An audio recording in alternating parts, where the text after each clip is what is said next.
Hello दोस्तों, स्वागत है आप सभी लोगों का आज के लेक्चर में। मेरा नाम है कुणाल और आज के इस लेक्चर में हम डिस्कस करने वाले हैं बेसिकली एक सब्जेक्ट का जिसका नाम है सप्लाई चेन। बट ये हमारा लास्ट लेक्चर होने वाला है।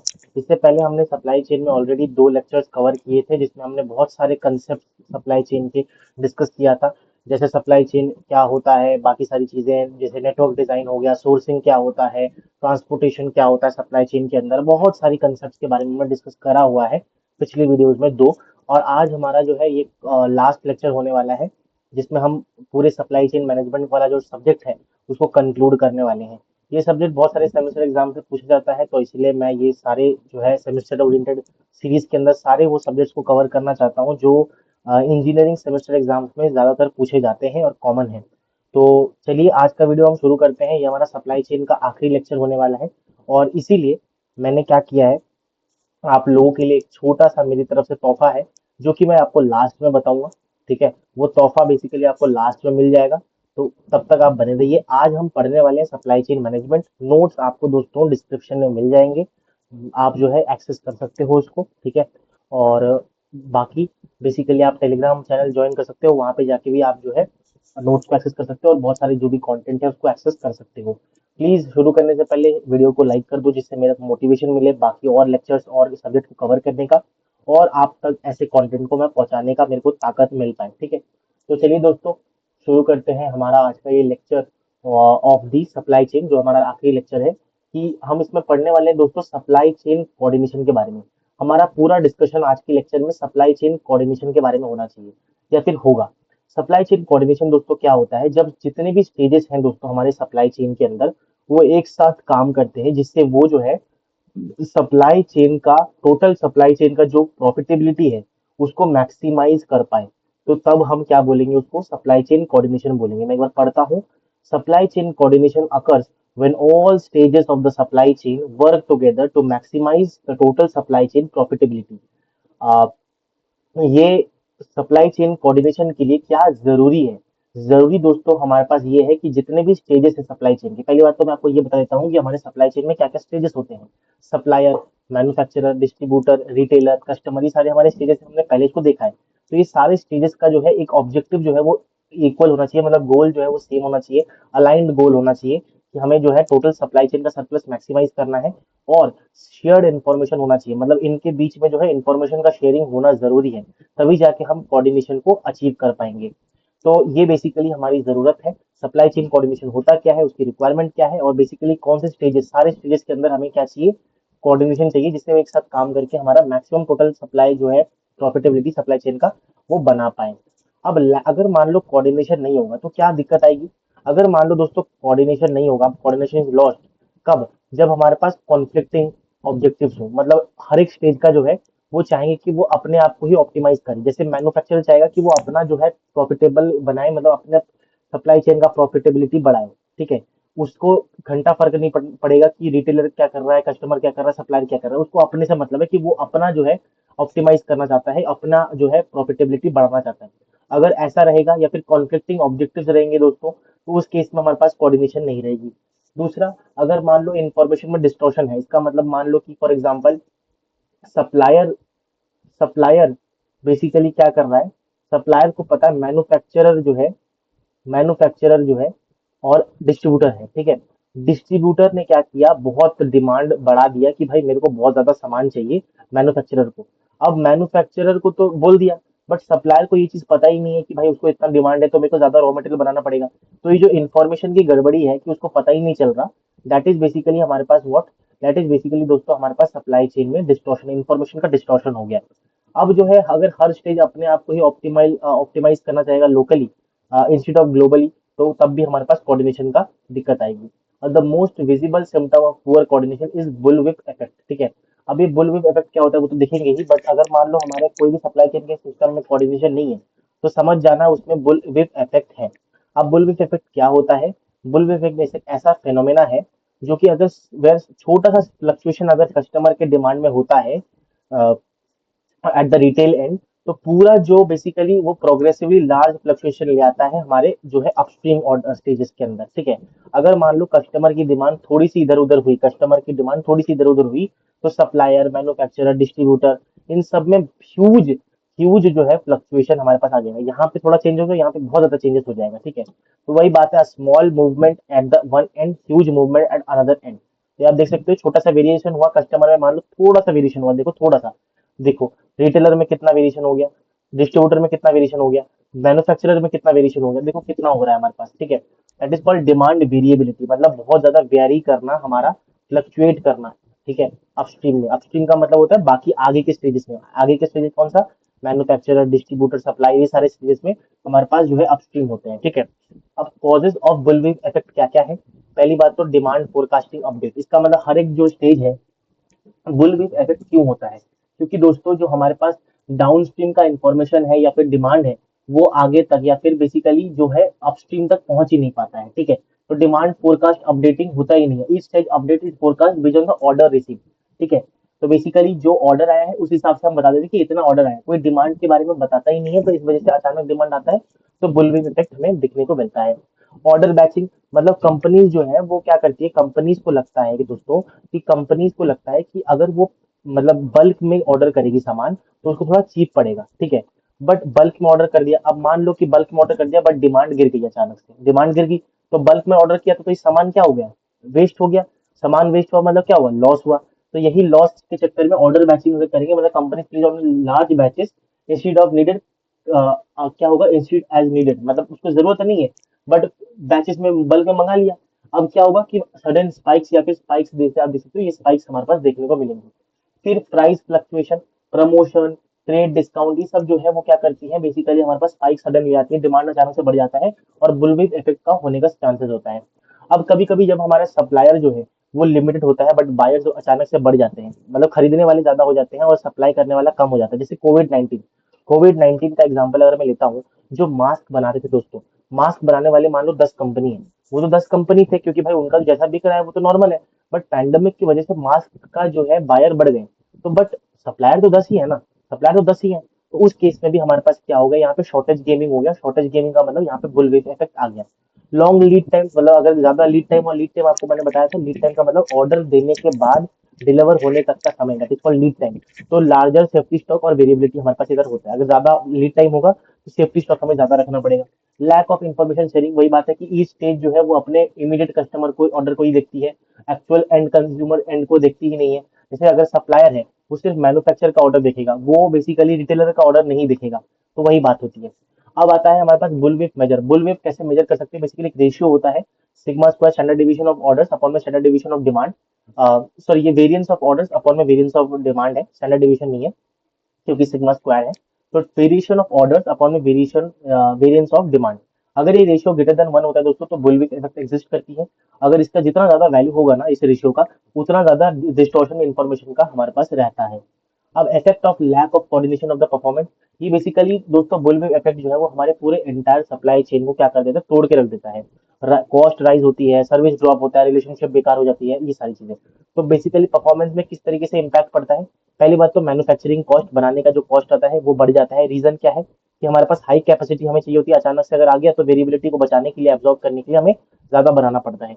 इन्वेंट्री कॉस्ट बढ़ जाती है क्योंकि हमें सेफ्टी स्टॉक रखना पड़ता है, एक्स्ट्रा सेफ्टी स्टॉक हमें रखना पड़ता है जिससे अनसर्टेनिटी अगर आए तो उसको हम हैंडल कर पाए। रिप्लेनिशमेंट लीड टाइम, वो भी हमारा इंक्रीज होता है। रीजन क्या है कि डिले और वेटिंग वगैरह बढ़ जाती है, अगर मान लो अचानक से हमारा बुलविप इफेक्ट होता है तो। Transportation cost rise because emergency shipment करना पड़ता है, इरेगुलर ट्रांसपोर्टेशन का इस्तेमाल करना पड़ता है, तो उसमें ट्रांसपोर्टेशन कॉस्ट हमारा बढ़ जाता है। लेबर कॉस्ट बढ़ जाता है क्योंकि अगर जैसे अचानक से डिमांड आ गई तो मेरे को लेबर्स को ज्यादा हायर करना पड़ेगा, ज्यादा वर्कर चाहिए होंगे during the demand spikes. Product availability, क्योंकि प्रोडक्ट की अचानक से डिमांड आई है तो प्रोडक्ट हो सकता है अवेलेबल ना हो, शॉर्टेज स्टॉक आउट हमारे पास हो जाता है। और प्रॉफिटेबिलिटी हमारे पास गिर जाती है क्योंकि भाई वो कोऑर्डिनेट सही से नहीं कर पाए, ऊपर की सारी रीजन की वजह से हमारा पूरा सप्लाई चेन का मार्जिन गिर जाता है, रिड्यूस हो जाता है और इसीलिए हमारा प्रॉफिटेबिलिटी गिरता है। रिलेशनशिप, बेसिकली क्या होता है, सफर, पूरा रिलेशनशिप भी सफर करता है, मतलब सारे जैसे सप्लायर है, ये मैन्युफैक्चरर है, डिस्ट्रीब्यूटर है, ये रिटेलर है और ये कस्टमर है, ये सारे एक दूसरे को कोसेंगे और एक दूसरे को ब्लेम गेम खेलेंगे, ठीक है। ये डिस्ट्रीब्यूटर बोलेगा मैन्युफैक्चरर की गलती है, मैन्युफैक्चरर बोलेगा रिटेलर की गलती है, ऐसे चलता रहेगा। तो ये बेसिकली रिलेशनशिप हमारा गड़बड़ा जाएगा।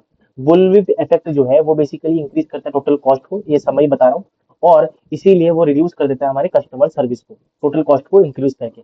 ये बेसिकली न्यूमेरिकल है, ये आपके कोई लेना देना नहीं है, ऑलरेडी हमने कवर किया है पिछली वीडियोस में। ठीक है, सेफ्टी स्टॉक का यहाँ पे हमारे पास फॉर्मूला था वो। अब दोस्तों हम बात करने वाले हैं ऑब्स्टैकल्स टू कोऑर्डिनेशन।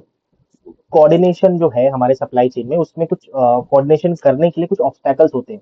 वो ऑब्स्टैकल्स के बारे में दोस्तों हम पढ़ने वाले हैं। क्या क्या है वो ऑब्स्टैकल्स?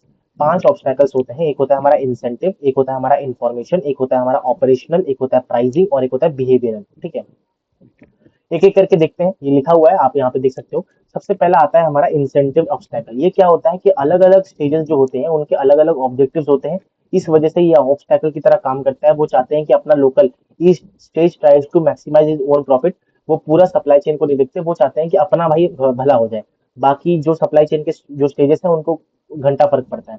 सेल्स फॉर इंसेंटिव, इसका मतलब बेसिकली जो सेल्स पीपल होते हैं वो तभी रिवार्ड, मतलब उनको तभी पैसा दिया जाएगा या तभी उनको रिवार्ड करेंगे जब जो क्वांटिटी है, जो भी माल आप बेच रहे हो वो रिटेलर तक पहुंच जाएगा, शिप हो जाएगा, तभी उसके बेसिस पे कितना क्वांटिटी गया उस बेसिस पे हम सेल्स पीपल को रिवार्ड करेंगे। तो ये भी एक दिक्कत है कि इंसेंटिव का ऑब्स्टैकल है, इंसेंटिव का ऑब्स्टैकल है। दूसरा है इंफॉर्मेशन प्रोसेसिंग ऑब्स्टैकल। जब डिमांड इंफॉर्मेशन जो है, डिमांड का इंफॉर्मेशन जो है वो डिस्टॉर्ट हो जाता है while moving through the supply chain. कितनी डिमांड है, क्या डिमांड है, उसका जो इन्फॉर्मेशन है वो जब सप्लाई चेन के स्टेजेस में मूव कर रहा है वो गड़बड़ा जाता है, वो बेकार हो जाता है, या फिर सही डिमांड हमें पहुंच नहीं पाता लास्ट तक। दैट इज कॉल्ड इन्फॉर्मेशन का डिस्टॉर्शन होना, डिमांड का डिस्टॉर्शन होता। तो forecasting based on the orders not consumer demand. Consumer का डिमांड बेसिकली फोरकास्टिंग हम कर रहे हैं कितना ऑर्डर आया, ठीक है। उससे क्या हो रहा है कि दिक्कत हो जा रही है। कस्टमर का डिमांड कितना, उस पर हम फोरकास्टिंग नहीं कर रहे, कितना ऑर्डर आया उस बेसिस पे हम जो है आगे के स्टेजेस को बता दे रहे हैं, तो वो तो गलती है। दूसरा है लैक ऑफ इन्फॉर्मेशन शेयरिंग। इसका मतलब पुअर फोरकास्टिंग, हाई वेरिएबिलिटी हमें दे रहा है और सही डेटा हम शेयर नहीं कर पा रहे हैं। तो बेसिकली सही इन्फॉर्मेशन हम हर स्टेजेस में शेयर करेंगे तो सारी चीजें सही होंगी। देन ऑपरेशनल ऑब्स्टेकल्स, इसका मतलब लार्ज लॉट साइजेस, बैचेस, है ना। अगर मान लो कि वही कंपनीज जो है वो बेसिकली क्या करती है, लार्ज बैचेस में मंगा लेती है, बल्क में। उससे क्या होता है, वही बात है कि भाई हमारे पास ऑपरेशन करने में दिक्कत आ जाती है। इसका मतलब क्या होता है कि अगर मान लो वो नहीं बिकता है और डिमांड घट जाती है तो वो वेस्ट होता है। वेस्ट होता है तो क्या होगा, हमारे पास लॉस होगा, है ना, लॉस होगा। तो वही बात है। लॉन्ग रेप्लिकेशन लीड टाइम, इसका मतलब लॉन्ग लीड टाइम हमारे पास होता है, डिले हो जाता है। इंक्रीज अनसर्टेनिटी एंड रिटेल जो है वो पैनिक करने लगता है। रेशनिंग ड्यूरिंग शॉर्टेजेस, इसका मतलब जब शॉर्टेज होता है तब हमारे पास क्या करते हैं हम, allocating the supply proportional to order. जितना ऑर्डर है उतना ही हम उसको अलोकेट करेंगे, जितना हमारे पास यहाँ पे सप्लाई है उतना ही हम ऑर्डर प्रोवाइड करेंगे, अगर हो ना हो उससे हमें फर्क नहीं पड़ता। फिर प्राइसिंग ऑब्स्टैकल्स, कुछ ऐसे पॉलिसीज जो कि बेसिकली आर्टिफिशियल डिमांड फ्लक्चुएशन, मतलब एनकरेज करते हैं बल्क बाइंग या फिर डिमांड को डिस्टॉर्ट कर देते हैं, ये सारी चीजें गलत होती है।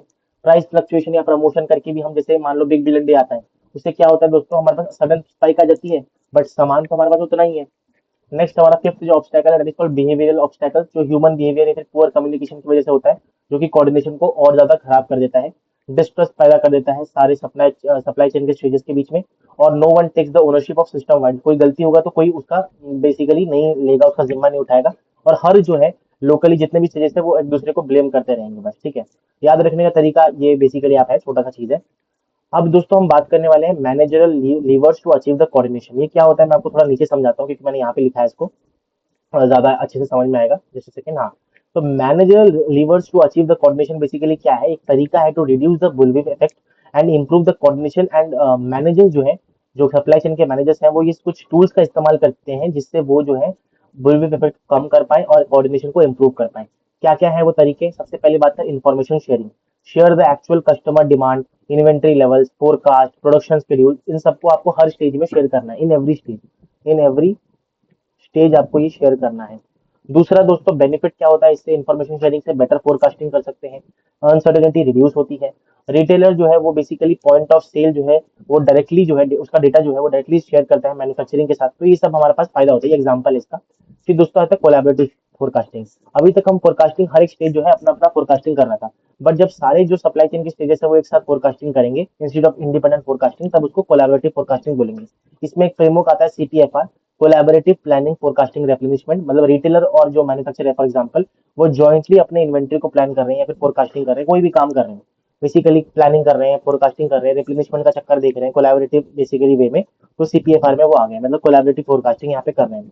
फिर रिड्यूस लीड टाइम, मतलब शॉर्टर लीड टाइम अगर होगा तो लोअर अनसर्टेनिटी रहेगी, लेस सेफ्टी स्टॉक हमें रखना पड़ेगा, कम पैसा लगेगा, स्मूदर ऑपरेशंस होंगे। तो मेथड्स, फास्ट ट्रांसपोर्टेशन दे दो, लोकल सप्लायर्स को हायर करो, या फिर ऑटोमेशन वगैरह थोड़ा सा अपने आप को इंट्रोड्यूस करो अपने सप्लाई चेन के अंदर।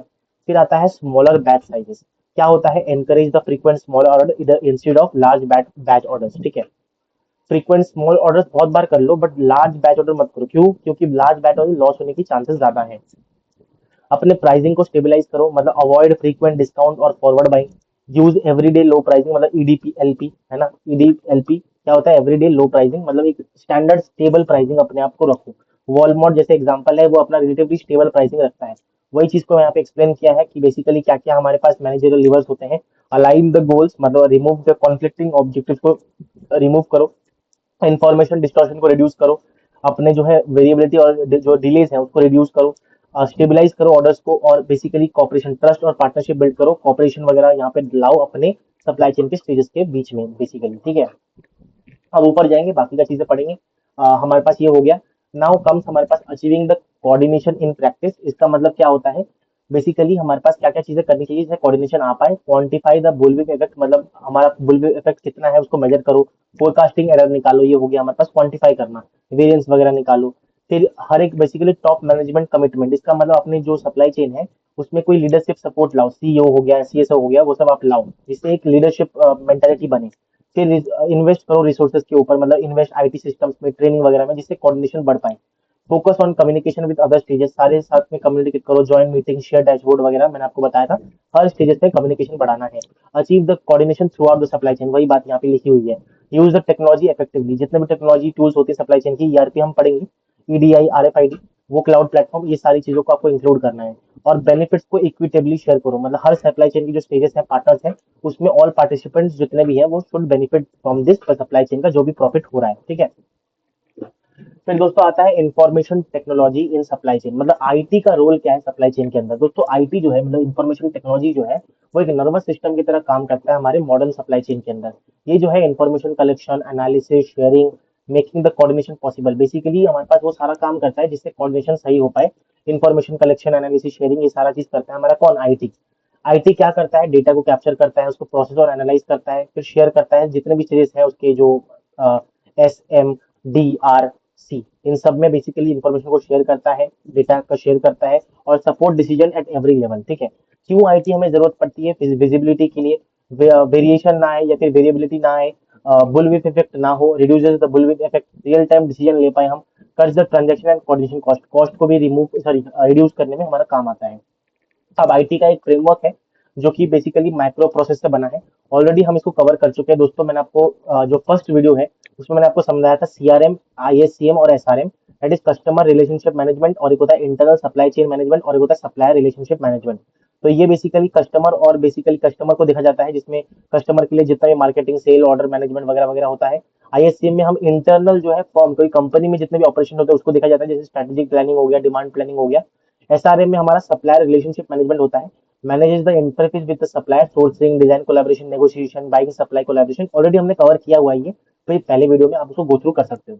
अभी कुछ टूल्स हैं बेसिकली, हालांकि बहुत सारे टूल्स हैं बट आप दो तीन याद रख लो। एक होता है ईआरपी, ये बेसिकली कुछ आईटी टूल्स हैं जो कि हम सप्लाई चेन में इस्तेमाल करते हैं सप्लाई चेन की एफिशिएंसी को इंक्रीज करने के लिए, इफेक्टिव और कोऑर्डिनेशन को बढ़ाने के लिए, ठीक है। एक होता है ईआरपी टूल, ये क्या करता है? एंटरप्राइज रिसोर्स प्लानिंग, इसका फुल फॉर्म है। ये क्या करता है? जितने भी फंक्शंस है हमारे सप्लाई चेन के अंदर, वो एक डेटाबेस के अंदर हमें इंटीग्रेट करता है। ईडीआई क्या होता है? इलेक्ट्रॉनिक डेटा इंटरचेंज होता है। Basically electronic order, invoice exchange, जो भी डेटा होता है उसको बेसिकली हैंडल करता है, फास्ट कर देता है। आरएफआईडी टैग बेसिकली हम किसी भी गुड्स वगैरह सर्विसेज में लगा देते हैं जो कि हम ट्रैकिंग और आइडेंटिफिकेशन में काम आ सके। आरएफआईडी टैग हमारा आईओटी का इस्तेमाल करता है, आईओटी में आता है। फिर ये कुछ टेक्नोलॉजीज है, क्लाउड कंप्यूटिंग, सैस हो गया, आईओटी सेंसर्स हो गया, बिग डेटा एआई हो गया। बिग डेटा एआई का हम डिमांड फोरकास्टिंग वगैरह का इस्तेमाल, डिमांड फोरकास्टिंग में हम लोग इस्तेमाल करते हैं। ये सारी चीजें होती हैं, तो कुछ टूल्स हैं, दो तीन आप याद रख सकते हो। फिर ई बिजनेस बेसिकली वही बात है, business to consumer, business to business, ये सारी होती है। बिजनेस टू बिजनेस मतलब बिजनेस जब किसी अपने प्रोडक्ट को किसी और दूसरे बिजनेस को बेच रहा है तो वो बी टू बी हो गया। अगर कोई बी टू बिजनेस जो है वो कंज्यूमर को डायरेक्ट कस्टमर को बेच रहा है तो दैट इज बी टू सी हो गया। तो ऐसे करके दो तीन बिजनेस जो इलेक्ट्रॉनिक बिजनेस होते हैं, या फिर हमारे पास कह सकते हैं ई बिजनेस हम कह सकते हैं, ठीक है। अब बेनिफिट क्या है आईटी का सप्लाई चेन के अंदर? विजिबिलिटी देता है, ट्रांसपेरेंसी देता है, फास्टर डिसीजन करने का मौका देता है, कस्टमर सर्विस इंप्रूव होता है, बुलविप इफेक्ट कम हो जाता है, ठीक है। रिस्क और चैलेंजेस भी हमारे पास कुछ आईटी में आती है। पहला तो इम्प्लीमेंटेशन कॉस्ट बहुत ज्यादा होता है, क्योंकि सप्लाई चेन ऑलरेडी ओल्ड अपना जो ट्रेडिशनल मेथड को फॉलो कर रही है। अब मॉडर्न जो है हाई एंड जो है चीजें, हाई एंड चीजों को इम्प्लीमेंट करना आईटी को, थोड़ा इम्प्लीमेंटेशन इसलिए कॉस्ट इसका ज्यादा होता है। साइबर सिक्योरिटी रिस्क और डेटा ब्रीचेस का भी रिस्क यहाँ पे रहता है। इंटीग्रेशन इश्यूज थोड़ा रहता है, और डिपेंडेंसी ऑन सिस्टम रहता है बेसिकली, कि हम किसी और पे डिपेंडेंट हो रहे हैं। ठीक है, ये बेसिकली दोस्तों इतना ज्यादा इंपॉर्टेंट नहीं है, we can leave this. EDI मैंने ऑलरेडी आपको समझा दिया कि एक्सचेंज करने के लिए जो स्टैंडर्ड डॉक्यूमेंट्स होते हैं जो हमारे सप्लाई चेन के अंदर पीओ, इनवॉइसेस या फिर हमारा एसेंस हो गया, eliminate the paper cuts, environmental friendly करने के लिए हम क्या करते हैं यहाँ पे, एरर वगैरह रिड्यूस करने के लिए यहाँ पे हम इलेक्ट्रॉनिक डेटा इंटरचेंज का इस्तेमाल करते हैं, जो कि बेसिकली डेटा को इधर उधर करता रहता है जितने भी सप्लाई चेन स्टेजेस के अंदर बेसिकली स्टेजेस हैं। ठीक है, अब आरएफआईडी बारकोड के बारे में लिखा है, you can go through this, ज्यादा इंपॉर्टेंट नहीं है। एक होता है सीपीएफआर, मैं ऑलरेडी आपको बताया था, कोलैबोरेटिव प्लानिंग फोरकास्टिंग रिप्लेनिशमेंट। ये बेसिकली हम अभी पढ़ के आए थे कि जब जॉइंटली काम कर रहे हैं, joint planning between the buyer and supplier. ठीक है, मान लो रिटेलर और मैन्युफैक्चरर एक साथ जो है इन्वेंट्री प्लानिंग कर रहे हैं, तो वो हमारा सीपीएफआर को फॉलो कर रहे हैं। पहले स्ट्रेटेजी प्लानिंग होता है, फिर डिमांड और सप्लाई का मैनेजमेंट होता है, एग्जीक्यूशन होता है, फिर एनालिसिस होता है। तो ये पूरा साइकिल है हमारा सीपीएफआर का, छोटा सा टॉपिक है।